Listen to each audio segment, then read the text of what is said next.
8:44 is the time. Coming up on Mornings on 2, a 13-year-old cancer survivor will join us next, along with her local doctor, to talk about the device that saved her life and how it's now giving hope to breast cancer patients. Well, the time now is 8:48. 13-year-old Caitlin Nugent was 2 years old when a boil was found on her ear. It was later found to be an aggressive form of malignant melanoma. After many surgeries and chemotherapy, Caitlin's prognosis was not good. But they hadn't yet heard of the Mobetron machine, or Dr. Daphne Haas-Kogan, who is Associate Professor of Radiation Oncology and Neurosurgery at UCSF.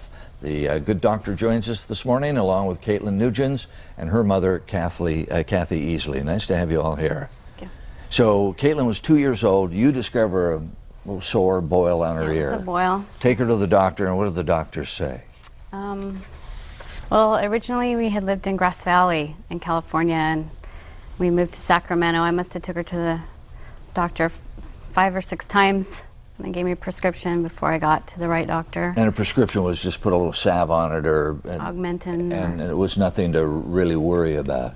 When did you discover that it was melanoma?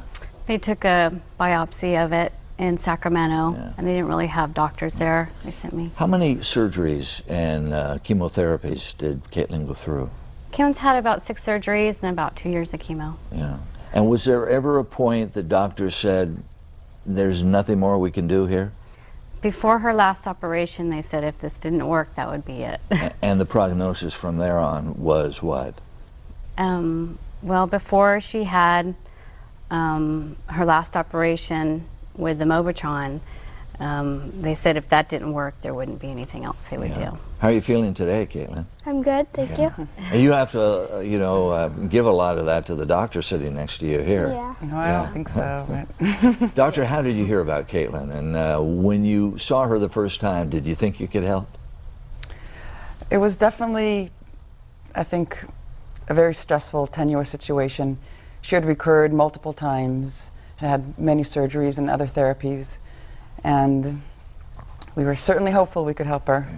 Well, and you told them for the first time about this machine called the Mobetron machine. Correct. Which is, we're all learning about this. It's new, isn't it? It's relatively new. Yeah. Caitlin was actually the first child to be treated with this. Well, you had to call the FDA We because they did. approved it only for adults, correct? And we had to FedEx them and fax them the night before to make sure we had their approval. It's very interesting how it works. Explain. In general, one of the common ways we give radiation is with a machine that generates radiation from the outside of the body, so that the radiation has to pass through and treats other normal structures. So in other words, you have normal organs that have no problems surrounding an area that might be cancerous, so the radiation goes through them and can cause problems. Exactly, and we're actually quite good at trying, even with those machines, trying to concentrate our radiation just where the cancer is. But nonetheless, normal structures around them do get some radiation and can be harmed. So the Mobetron machine does what? The Mobetron machine lives in the operating room, and while Caitlin was open and having surgery, we could actually see where the cancer was. We could see where we were worried that the cancer would come back, and we could put a cone that then attaches to the machine and radiate exactly where we wanted to, moving all her normal structures aside. So you isolate everything else, and you're able to radiate. Normally, radiation can have a number of sessions. You can do this in one session, then. This is done in one session, and Caitlin also did get radiation in multiple sessions with more traditional radiation to other areas that were also involved, such as her lymph nodes. And what is the prognosis now for Caitlin? Fantastic. Yeah. And you see is what you get. How often do you have to go in for, a CAT scan? You have a CAT scan, Caitlin? MRI.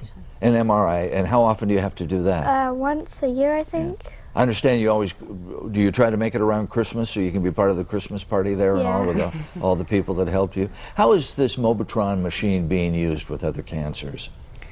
The interest in the Mobetron and an Intra-Op Medical Corporation has been increasing. It's in the United States as well as in Europe. People have been using it for more indications, for adults and for children.